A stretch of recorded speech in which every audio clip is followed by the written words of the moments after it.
Hi, my name is Carol, and I'm here with my son, David, who had a stroke as a pediatric patient. And you were 10 years old when you had your stroke, right? That's correct. So, what we'd like to do is share some tips that we have for students and teachers when dealing with students with aphasia in the school system. School was really hard for you, wasn't it, Dave? Yes, it was.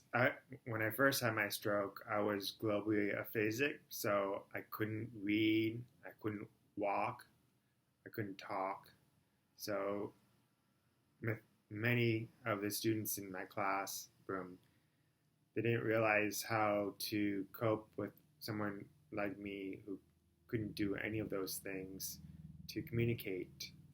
They saw me as the students and sometimes the teachers thought that I could never get better. But as you can see now, I'm doing quite well. In fact, David started a nonprofit with us and with another stroke survivor called the Aphasia Recovery Connection here in the United States. And what we'd like to do is give 8 tips for students and teachers. And I just want to add, David, too, you said you were globally aphasic, so there was no reading, no writing, no speaking, and actually he had a lot of trouble understanding. And prior to your stroke, you were in the gifted program, right? Mm-hmm. And so he had to move to special ed, and initially he did look really very impaired, right?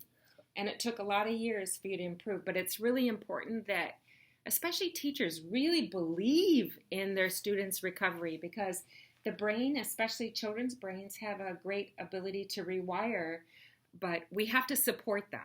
Teachers have to support the students accurately, and I've worked in the school system as a teacher as well. So here we go. So what's the first tip that you have for the teachers? Number 1 tip is to have attentions. So make sure that you have the students' attention when you begin speaking so that they're focused in. Okay? And then we have a second tip. What's the second one? It's very important for the staff or the students to have simple speech. I know for me, when I had limited vocabulary, it made it a lot easier for them to so I can process the language much better. So keeping it simple, and then also emphasize the key words. I often use the analogy, it would be as though you, the teacher, were in a foreign country. So imagine that you went to Japan and you don't speak very much Japanese, and you were the student. So you're going to pick up a few key words, and you want to make sure that the language is simple enough for you to comprehend. A lot of times, I think that's a good analogy, don't you think? Mm-hmm. It's just like being in a foreign country. English is now challenging because the language center of the brain has been destroyed, but it's rewiring, and it can indeed get better. So emphasize keywords, keep your speech simple, and paraphrase, and write down keywords as well, I think. And also, when you're speaking and keeping speech simple, pause between sentences and keep your rate of speech at a rate about like this so that there's time for the student to process the information. Because if a teacher's talking really, it's absolutely impossible for a student with aphasia to process that information quickly enough. And a lot of times you have trouble taking notes too, right? Because you can't write. So Spelling. And you can't spell. You had no spelling at all. Can you spell now? I can spell pretty good, but I still have trouble with some other words that I'm not familiar with. But how long did it take for you to get your reading and writing back? It was years, wasn't it? Yeah, the first couple of years, I could only say about 3 to 4 words in a sentence, but when I went to a boarding school during my high school, years, I got a lot more specialized treatment and more speech therapy. So um, at the school, they made it really personalized because I learned a lot more. So, and he brought up the boarding school, and I will tell you that for David, aphasia and public school really were not mixing well. I think even your self-esteem, and you were really depressed. It was really a tough time for David. And a speech and language pathologist recommended that we find a school that had small classes with speech and language therapy support that could teach visually, that was really geared to students with language-based learning disabilities. So that's what we did with David. So, okay, what was the third tip that we have for teachers when they're teaching? It's helpful for teachers to use visuals and gestures. So whenever possible, the teachers can write down on the blackboards little pictures when they try to make the lesson go by.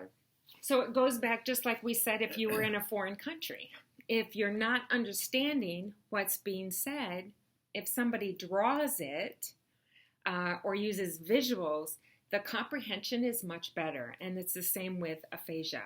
The next tip is really important, sometimes very difficult to do in a school system, but this is so important. In fact, this is probably the number one thing that people with aphasia ask for a lot. And what is that? The number 4 tip? Having no distractions, which is really important, because when there's background noise a lot, it makes us comprehend a lot more difficult. So it's important for the teachers or anybody to minimize the background noise. So background noise would be side conversations, music, telephone or television, and even noise like this is very distracting for people with aphasia, right? I also do support groups in Las Vegas, and I really have learned that. It's really challenging. Background noise is really challenging, and you also get a lot of fatigue, right? Because they're concentrating so much harder than the average student. And when stuff like this starts to happen, deciphering what they have to pay attention to, it's just very, very, I would say it's really wearing. It's really tiring for you, right? And it still is, right? Yeah. Background noise. Okay. What's the 5th tip that we have? And I think this is a tip for family members as well as the teachers. This is a really important one. Tip number 5? It's important to praise all attempts and downplay errors. So when I was going to school or when I was home, it was my mom and my brother always thought that I was going to get better. And they always encouraged me to get active and try my best, my hardest to overcome my obstacles. So even with a lot of attempts and failures, I still worked my hardest. So when we talk about praising all attempts, I think that goes to play into motivation. Because sometimes you came home from school, and I'll be really honest, there were a lot of days I picked you up from school and you were crying, right? And I was crying. And I think some of that came from you felt a lot of criticism and not being understood by his teachers and being criticized a lot. Like, this is wrong, David, you said that wrong. So a lot of times you felt that the school really didn't have a good understanding of what your needs were as a person with a stroke and aphasia, right? So, and as a parent, I'll add that what I did rather than correct David, so for example, if he said, I store, go. I go, and he just was struggling it, then I might paraphrase for him and say, I want to go to the store. I want to go to the store. And he could hear the correct way, but I didn't say, David, that's like wrong. I always encouraged him, okay, we've got a lot of the words. You've got store and go and I. Okay, so I want to go to the store, right, David? Yep. Okay, so we tried to stay positive, and it's really, really important for teachers to stay positive, because once a student becomes demotivated and depressed, it's just really, really, and that's where you were, right? It was hard. It was really hard. Those are probably some of the worst days of your life, right? Yep. So, okay, tip number 6. Ask yes or no questions. So why? Because it's hard for you to come up with the words, right? Yeah, it's very challenging in the beginning, I couldn't understand the words that came out of my mouth, so it was easier for my mom to ask me yes or no questions. So I'll give you a couple of examples. So for a yes and no, it might be, David, do you want to go outside? No. Okay. Do you want to watch television? No. Okay. So those are simple yes or no's. But the other thing, especially for schools, is also give students multiple choice. Mm-hmm. So is the capital of Ohio, is it Columbus, Dayton, or Cincinnati? Which one is it? Columbus. Columbus. But if I had said to David as a student, what's the capital of Ohio? And he had to come up with the word. Now, he may know the word, Columbus. It's a matter of getting the word from his head and his brain out. So another analogy is like, if somebody's leg is broken, yeah, they can't move the leg, but it's going to repair. So their brain, you had the word Columbus in your head, right? Mm-hmm. So when he was tested, a lot of times he would get an F on a test because he couldn't spell Columbus, he couldn't say Columbus, but he knew the answer was Columbus. So at your new school, when you went to the boarding school, it was all multiple choice, right? Mm-hmm. So what's the capital of Columbus? A, B, or C? It's C. He knew the answer, and you progressed a lot that way. And it built your confidence, right? Because you could show, we have to help show they're intelligent. Because people with aphasia, is their intellect impaired? No. Did you hear that? People with aphasia affects language, not intelligence. Not intelligence. And it's really important that school systems and families understand that and believe in the student and believe in their ability to expose their knowledge. Okay, what's tip number 7?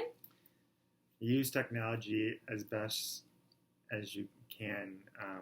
There's tons of apps out there with iPhones or iPads or Android phones. It makes it so much easier for us to get the message across. For a lot of people, whiteboards is a good tool. It's like what is it? It's like you can get a whiteboard app and put it on your phone so you can draw if they have trouble spelling. It's a good thing to draw. I know, David, we struggled sometimes with the school system in that you needed technology. Like, remember, you needed your calculator. Mm-hmm. And people with aphasia, because this side is damaged, it may also affect numbers. So while other students maybe shouldn't use a calculator, did you need a calculator to show that you could do things? Mm-hmm. Okay, you needed that. So in the United States, we do what we call IEP planning, individual education plan. And you really need to have that team decide, is it appropriate for the student with aphasia to be allowed access to technology in the classroom? So an iPad, maybe their iPhone, maybe a calculator. And for people with aphasia, technology is the same as a wheelchair to somebody who can't walk. They need the tools so that they can use the tools to access communication. So I highly, even if the school has rules against it, you need to really think about what are the rights of that student. In the United States, we have the American with Disabilities Act, and we really look at, what do people need? And for people with aphasia, technology really comes under adaptive equipment. Okay, and the final tip that you had, and you added this one yourself, was what? Number 8. Use experiments with the best strategies. So a lot of times, like the other tip earlier in this conversation, it's if you can't do it once, try again, and eventually you'll come across and get it correctly. So I know for a lot of times, like going back to the tip about using technology, maybe you should ask your teacher for, if you can't use a calculator, maybe you can see if you can use like a math multiplication chart. So if you can't use it, then you can look at the diagram to see what 9 times 9 is, or another thing too that you liked was you had a ruler that had all of the alphabet on. Mm-hmm. Now, a 4th or 5th grader doesn't usually need to see the alphabet, but people with aphasia, a lot of times, because that's the part of the brain, I mean, it's like looking at a foreign language now. It's like reading Greek for many people with aphasia. And I'd like to add too, and this goes back to experiment with what works, no two people with aphasia are ever exactly alike. So we're telling you what worked for David and probably works for most students, but you need to know your student, and you need to talk to the speech and language pathologist and say, what are some strategies that are going to work for this student? Because no two are ever alike. But I think the most important thing, if we get nothing else across, it's really believe in that student and understand that they have aphasia, that they are going to get better. But as a teacher, we want to continue to motivate them, to include them, to help them find ways to access, through technology, access the information that they need, so that we just really build them up and we don't tear them down. Because I know you really went through some really, really rough times. Mm-hmm. So we're really hoping that this video helps teachers understand what students with aphasia need.